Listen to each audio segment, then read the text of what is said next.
Hello everyone, welcome to this channel. আজকের এই ভিডিওটিতে আমি তোমাদের সাথে কিছু গুরুত্বপূর্ণ এমসিকিউ আলোচনা করছি, যেগুলো আপকামিং যে কোনো কম্পিটিটিভ এক্সামসের জন্য গুরুত্বপূর্ণ, তাই ভিডিওটি শেষ পর্যন্ত দেখো। কোশ্চেন নাম্বার 1, মহাবোধি সোসাইটি কে প্রতিষ্ঠা করেন? অপশান কি কি দেওয়া রয়েছে দেখতে পাচ্ছ। মহাবোধি সোসাইটি, সঠিক উত্তর হবে অপশান ডি, অনাগরিক ধর্মপাল, যিনি শ্রীলঙ্কার একজন বৌদ্ধ নেতা ছিলেন। উনি 1891 সালের 31শে মে শ্রীলঙ্কার কলম্বো শহরে মহাবোধি সোসাইটি অফ শ্রীলঙ্কা গঠন করেছিলেন বা প্রতিষ্ঠা করেন। ঠিক আছে, নেক্সট, বৈদিক যুগে কোন নদীটি দৃষ্টিদ্যোতি নামে পরিচিত ছিল? কোন নদীর নাম বৈদিক যুগে দৃষ্টিদ্যোতি বলা হতো? সঠিক উত্তর কি হবে? অপশান ডি, ঘাগর নদী। বৈদিক যুগে এই ঘাগর নদীর নামটা ছিল দৃষ্টিদ্যোতি নামে উল্লেখ্য ছিল। নেক্সট প্রশ্ন চলে যাব আমি। মোরাইন শব্দটির অর্থ কি? মোরাইন বা মোরেইন বলা হয়, একই কথা। শব্দটির অর্থ কি? সঠিক উত্তর হবে অপশান বি, হিমবাহ দ্বারা বহন ও সঞ্চয়। একটা চলন্ত হিমবাহ বলতে পারো, যেটা বহন এবং সঞ্চয় কার্য করছে। যেটা হচ্ছে এর উপাদান হচ্ছে মোরেইনের উপাদান মূলত মাটি এবং শিলা দিয়ে গঠিত, ওটাকেই মোরেইন বলা হয়।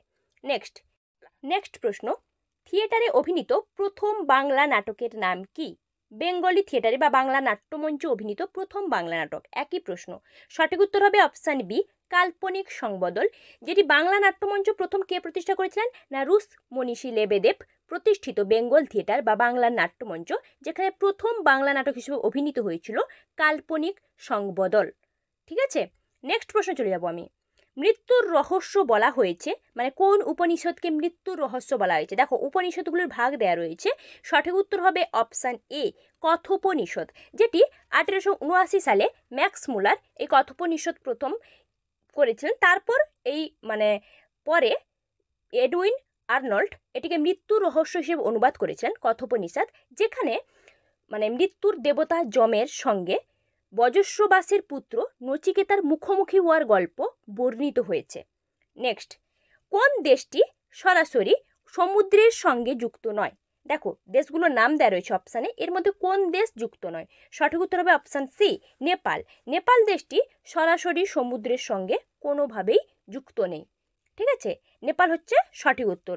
আমি নেক্সট প্রশ্ন দেখে নেব কি রয়েছে। কোন চিহ্নের দ্বারা প্রশ্ন ও শুষ্ক মরু অঞ্চলের বায়ুর ভর বোঝানো হয়? এটা হবে কোন চিহ্নের দ্বারা উষ্ণ ও শুষ্ক মরু অঞ্চল? সঠিক উত্তর হবে অপশান সি, সিটি। ঠিক আছে, এরকম দেখো, ক্যাপিটাল টি আর স্মল সি, এই চিহ্ন দ্বারা উষ্ণ ও শুষ্ক মরু অঞ্চলে বায়ুর ভর বোঝানো হয়। নেক্সট প্রশ্ন, গণপরিষদের প্রথম সভায় কে সভাপতিত্ব করেন? প্রথম যে সভা হয়েছিল গণপরিষদের, সেখানে সভাপতিত্ব কে করেছিলেন? সঠিক উত্তর হবে অপশান এ, সচ্চিদানন্দ সাহা। উনি গণপরিষদের প্রথম সভায় সভাপতিত্ব করেছিলেন। ঠিক আছে, নেক্সট প্রশ্ন, সংবিধান রচনার জন্য কত সালে গণপরিষদ গঠিত হয়? সংবিধান রচনা করার জন্য কত সালে গণপরিষদ গঠিত হয়েছিল? সঠিক উত্তর হবে অপশান বি, 1946 সালে সংবিধান রচনার জন্য প্রথমবার গণপরিষদ গঠিত হয়েছিল। ঠিক আছে, নেক্সট প্রশ্ন, ভারতের সব ব্যাংকে আর্থিক বর্ষ কোন সময়কালকে বোঝায়? এক বছর ওটা পূরণ হয়, যেটা আর্থিক বর্ষ হিসেবে, তো কোন সময়কাল? সঠিক উত্তর হবে অপশান সি, এপ্রিল থেকে মার্চ। এপ্রিল থেকে মার্চ পর্যন্ত, 1 এপ্রিল থেকে পরের মার্চ পর্যন্ত আর্থিক বর্ষ বা এক বছর হিসেবে ওটা ধরা হয়। নেক্সট প্রশ্ন, জাতীয় ডাক দিবস কত তারিখে পালিত হয়? দেখো, অপশানে তারিখগুলো দেওয়া রয়েছে। জাতীয় ডাক দিবস কত তারিখে পালিত হয়? সঠিক উত্তর হবে অপশান ডি, অক্টোবর মাসের 10 তারিখে জাতীয় ডাক দিবস হিসেবে পালন করা হয়ে থাকে। ঠিক আছে, নেক্সট প্রশ্ন দেখে নেব আমি কি রয়েছে। কোশ্চেন নাম্বার 12, ভারতের কোন রাজ্যে দ্বৈত নাগরিকত্ব স্বীকৃত হয়েছে? সম্প্রতি স্বীকৃত হয়েছে। ঠিক আছে, স্বীকৃত হয়েছে দ্বৈত নাগরিকত্ব। সঠিক উত্তর হবে অপশান এ, জম্মু কাশ্মীর। কোন রাজ্য আর কেন্দ্রশাসিত অঞ্চল হবে? প্রশ্নটা একই প্রশ্ন, জম্মু কাশ্মীরে স্বীকৃত হয়েছে। নেক্সট প্রশ্ন যাচ্ছি, কোন ভিটামিনের অভাবে বেরি রোগ হয়? কোন ভিটামিনের, দেখো ভিটামিনগুলোর নাম অপশানে দেওয়া রয়েছে, এর মধ্যে কোন ভিটামিনের অভাবে বেরি রোগ হয়? সঠিক উত্তর কি হবে? Option B, vitamin B. Vitamin বির অভাবে বেরি রোগ হয়।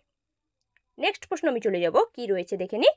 বর্ণালীর কোন রঙের তরঙ্গ দৈর্ঘ্য ক্ষুদ্রতম, বা কোন বর্ণের আলোর তরঙ্গ দৈর্ঘ্য সব থেকে কম।